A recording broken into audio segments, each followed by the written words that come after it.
You made it! You made it! Welcome to the latest biggest mistakes of the University of California.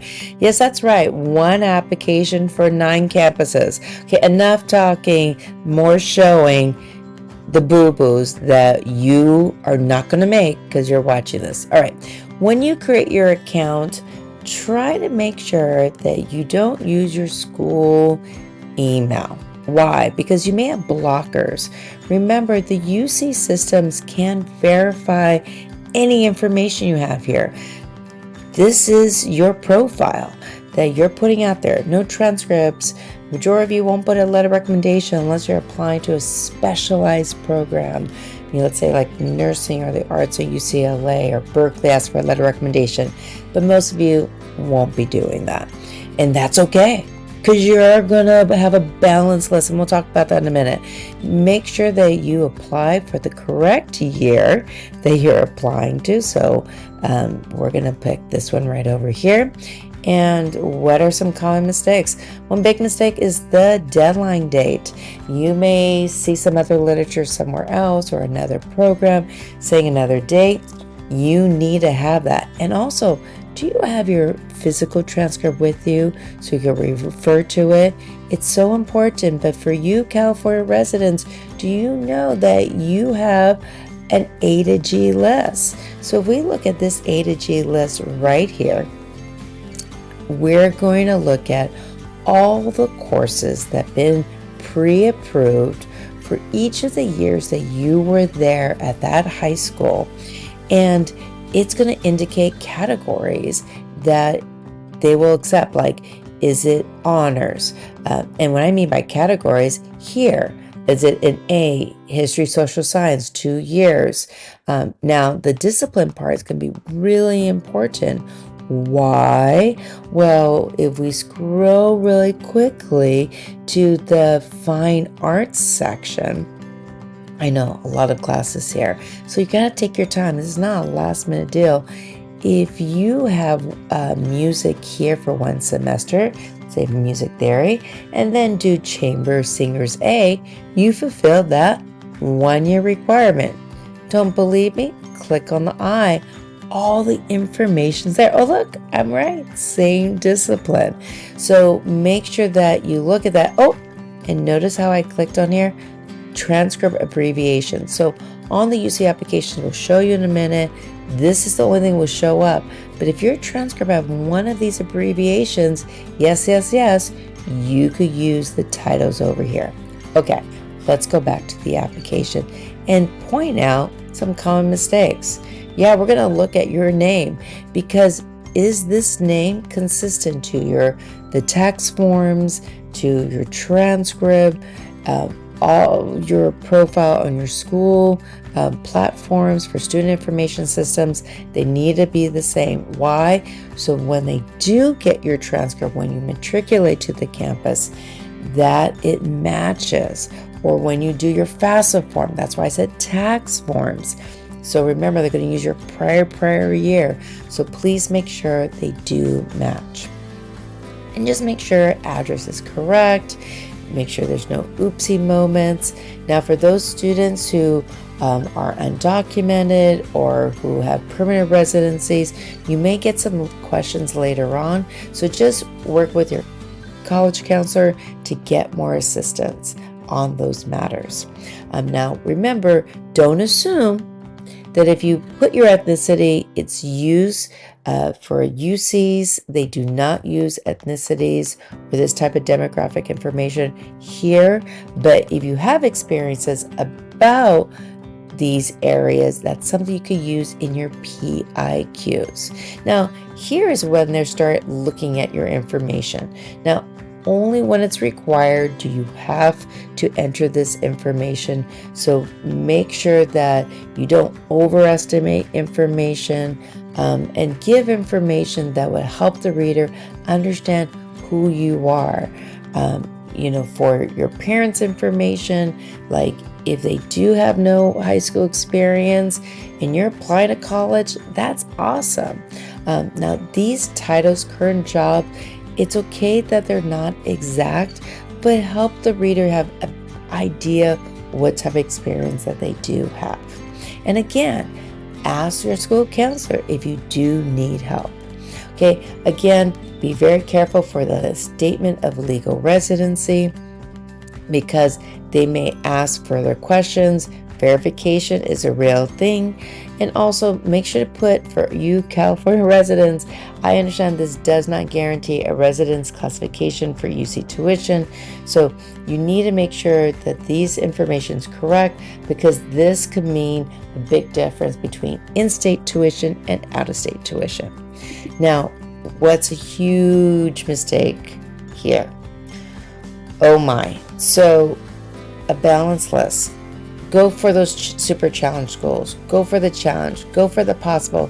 But make sure for your major and for the campus that you do have some likely schools.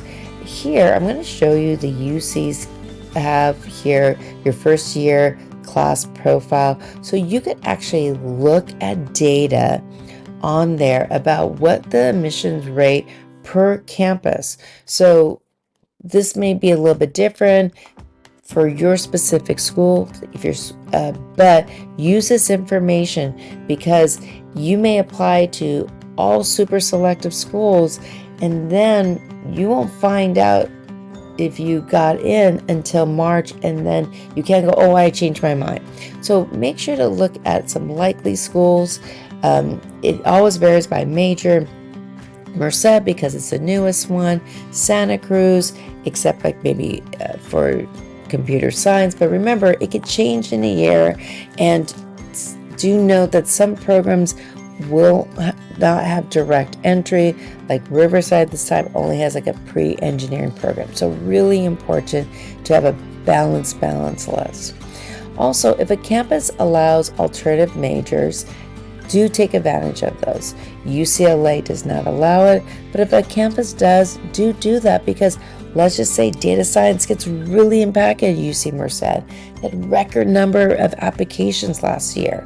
Did you know UC Davis had application of over 150,000 applications? Yes, for one campus. So please make sure, don't just click away for the majors, take the time to read what those applications are. And if I'm going too fast, don't worry. The UC website does have quick tips with each of the applications. So if I'm going too fast, do know there's a lot of information like, hey, it'll save every 20 minutes and it breaks it down for you over here as well. But I'm just pointing the big mistakes, like not spending the time in the 31 hour of the UC San Diego college ranking. You don't have to do this for all the UCs, but this is a different type of style that UC San Diego does, and this will affect your admissions, but you need to know that, for example, Eleanor Roosevelt, you'll need to take world languages if you do stay at Eleanor Roosevelt, and then you'll take those classes. It's all of these colleges are open for all majors, but you need to make sure it's a good fit, and you rank your top 4. So you only have to do that for UC San Diego. Some campuses that also do this, like UC Santa Cruz, does this afterwards. After you get accepted, you matriculate to the campus. That's part of that process. Okay, the big one. Now remember, if you do this quickly, oh boy, remember, UCs won't take your transcripts when they're doing reviews, similar to Cal State and also University of Washington. So be really careful in this process. So for example, for 7th and 8th grade, you may want to look at your middle school records and see, hey, did I take Algebra 1 or higher? Yeah, you get A to G. You get points for that. Awesome. Did you take a language? So make sure that you put what is on records because they can ask for proof later on. It's not required for all students, but do know that that's something that they can ask for. Now, this student didn't go to Brigham Young, but did take some courses at Brigham Young. And let's just say they remediated those courses. So you would just put down when you took it and if it was summer school courses, but this is a key thing. No, you didn't graduate. And make sure to put down the grading system. Again, you're going to reflect what's on your transcript from that school. So I wouldn't put the Brigham Young under the high school. And then here, This is the code. If you did take summer school, you just check the box. Want to see what it looks like? Sure, let's go ahead. So this is how you would check off the boxes. You would put down when you started. Now, if you're a transfer student, obviously this will be different. But if I took, let's say, a Geometry Accelerated after 9th grade, I would check here. And later on, I would have to enter that information on this section of academic history. Save and continue. I feel confident that it's on there. Once you're done putting your high school courses, then you're going to enter each of the courses. Now notice a lot of these don't have honors, and if this did have honors, remember how I showed you here, only if it has a star do they deem them as honors courses. Why is this one not getting the yellow star? Because it's viewed as a 9th grade level course. Only courses that are deemed 11th grade level or higher do get that. So even though a lot of students here at this school, like for example, chemistry, take this in 10th grade, it's viewed as an 11th grade level course, and that's why it gets that honors point. Let's get back to the application. So a lot of times I would count each of the semesters to make sure it matches. Now, what does this no? The no means, hey, I didn't take a course that semester, so that's fine. Now, a lot of times when students make mistakes, will go through the list really quickly, and then they'll go, oh, I don't find my religion course. I'm going to click right down here.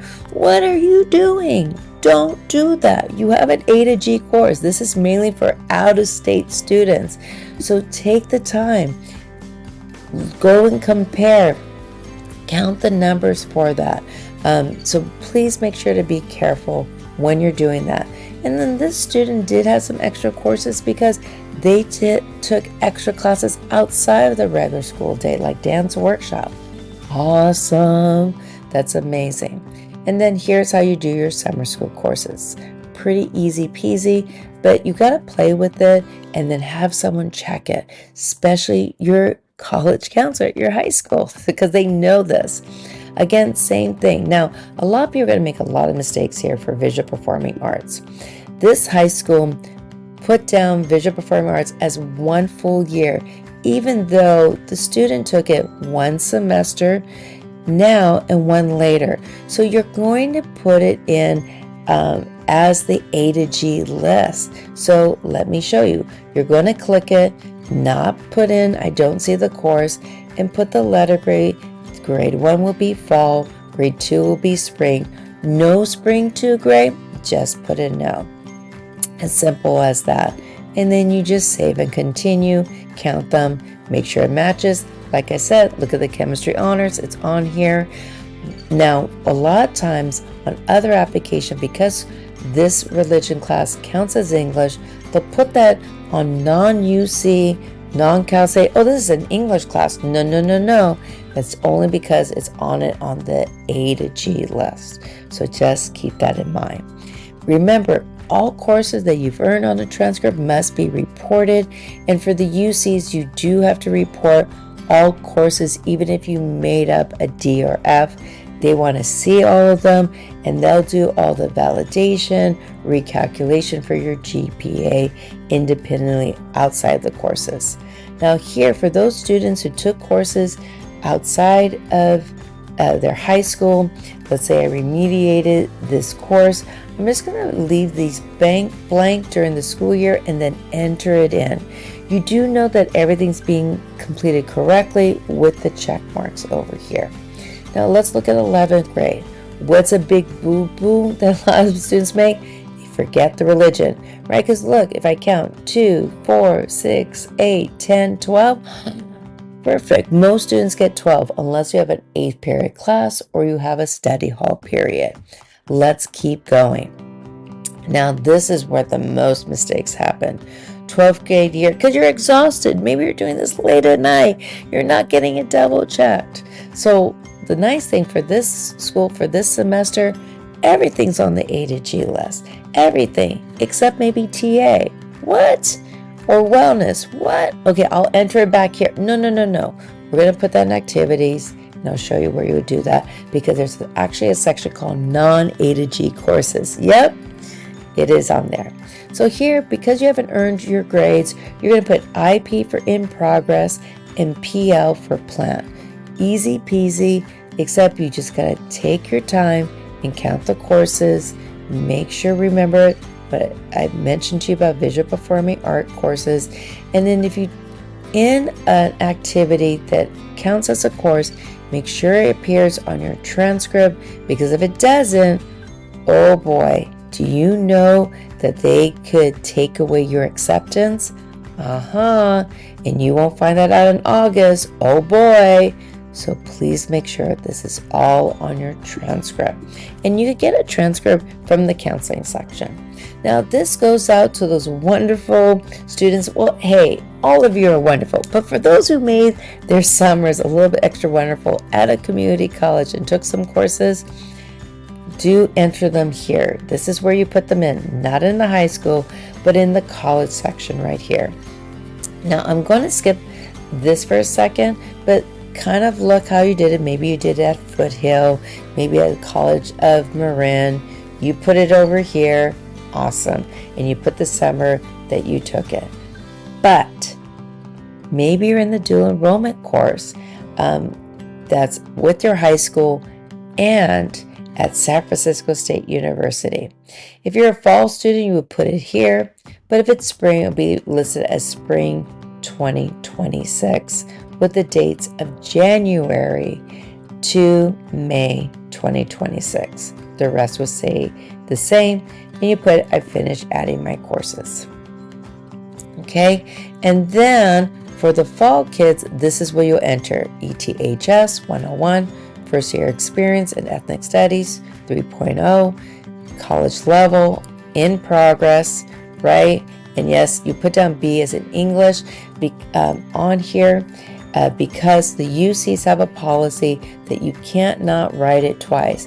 Don't believe me? There's actually literature on here. Now, I'm not going to bore you showing it, but if you put dual enrollment, how they write it, it's a policy here. Now, again, don't assume. This is a policy for the UCs to only put the college level course for dual enrollment. For Cal States, you could enter both. So again, don't assume. So let's get back to it. So then for spring kids, you would put ETHS 102, Basic Achievement Techniques 3.0, CL, and then plant. Now remember, you have to make sure you're registered with your teacher, with the university, so you'll actually get a transcript from San Francisco State. No transcript, no dual enrollment, then this is all falsified information. Same thing for if you take out a community college, make sure you have the grade. Now it's okay if you have courses in progress, but you have to complete that course. If you do end up with like a C, a D, and F, you still have to report those grades because you earn it. There's something called a clearinghouse where the colleges can check for all grades. That's not just for the UCs, but for all of them. Now here, remember, I only took a course at Brigham Young. I'm going to put down like, hey, I didn't really take a course there for the school year. I didn't put one for the summer. Hey, wait, that doesn't make sense. Okay, guess what? Look, I could go back. What? How do you go back? Well, boom. Ooh, how does she do that? Remember, I just click on here, and then I could put my summer course over here. I could put my grade that I took, right? And let's just say I did this, and I got this grade. And yeah, I got to report all my courses that I've earned. Press save. Thankfully, it's on the A to G list. And then I'm going to press continue. Can I skip around? Yeah, I could go right over here, just like where we were before. Press continue.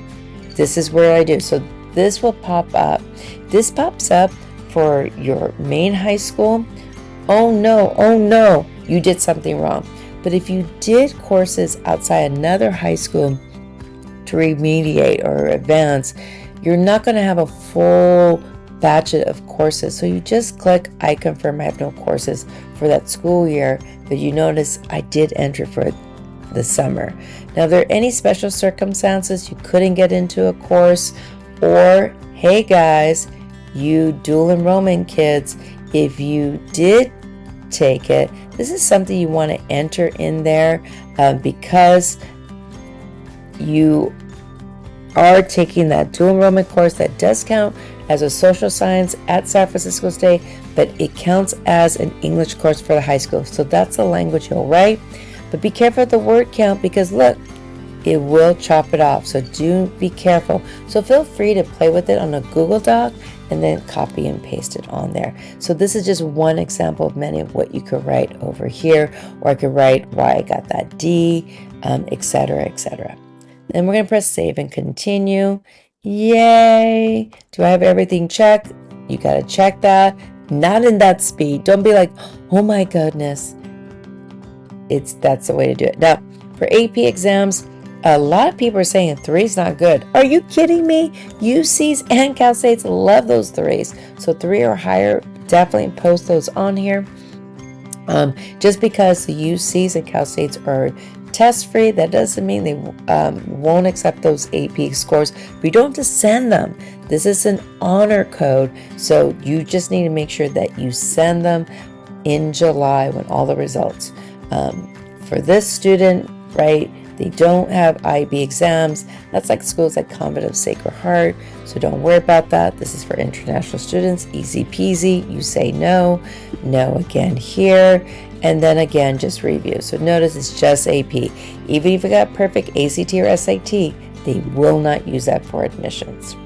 Okay, here you have up to 20 different activities and awards. And yeah, this is a lot of work that you need to enter. So make sure that you know that you could use these for all the different categories. What do you mean all the different categories? Well, awards, right? It could be academic, it could be athletic, it could be creative. So don't compare the Common App one to the award section here. This is also when they say honor, they mean like honor roll. So that's for anyone with an unweighted GPA of a 3.5. Educational programs. So some people have done ADDP programs or special, let's say the Santa Clara Young Scholars, or even those are UCs. Those are ones that could be on there. Not clear about that? Guess what? You have an I right here that'll explain it to you. Also, you have those other tips, even from your school counselor, from the UCs, but right over here as well. Extracurricular, all your clubs activities, but this doesn't have to be just with your school. This could be at your synagogue, at your youth group, family responsibilities. Oh my God, family responsibilities. I'm not talking about making the bed, but translating, picking up your siblings, driving your siblings to different places. Other coursework, I told you, this is where you put your non-A to G courses. So typical ones would be TAs, but other coursework, remember, it could be leadership courses, religious courses, vocational. Now, our religious courses for this high school are all on the A to G. Yeah, so don't include non-academic courses, such as PE. Oh, guess what? I made the biggest mistake. Not teacher's assistants. So that would not be kind of a coursework. You would put that as extracurricular activities, okay? And that's for the UC. But on the Common App, because it's on your transcript, you would put that on the Common App if they ask for courses for the year that you're doing. Volunteer work and work experience. Work experience, remember, it's not double dipping. Unpaid internships go under volunteer community service. This is paid work. And the biggest mistake is that you're going to have a lot of more space here that on Common App to describe your activities. So it's not about describing the club, but how did you achieve it? What's the impact that you made? So do take the time to really work on that. I wouldn't work on it here. Do it on Common App, and then I'm sorry, not Common App, boo-boo, but on Google Docs. And then remember, it's characters, not words. And then they'll do review. Now, scholarships, click away. The nice things about the scholarship program for the UCs is that you just have to click categories. That doesn't mean everything.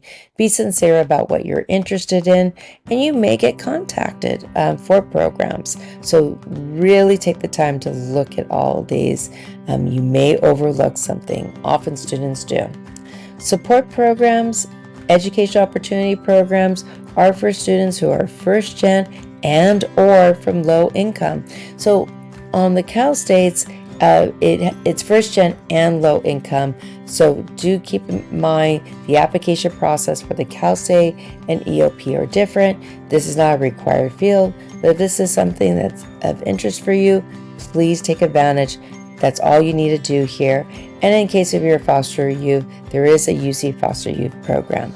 Then there's a review of everything you've entered on here, and then the PIQs. Remember, this is not an essay. These are statements. You pick 4 of them and you make sure that it's your voice, it's authentic. Try not to have too many voices. Make sure you sound like your age. Make sure that if this gets dropped somewhere and your name is taken off, someone, your friend who picks this up is like, oh, I know, this is my buddy so-and-so.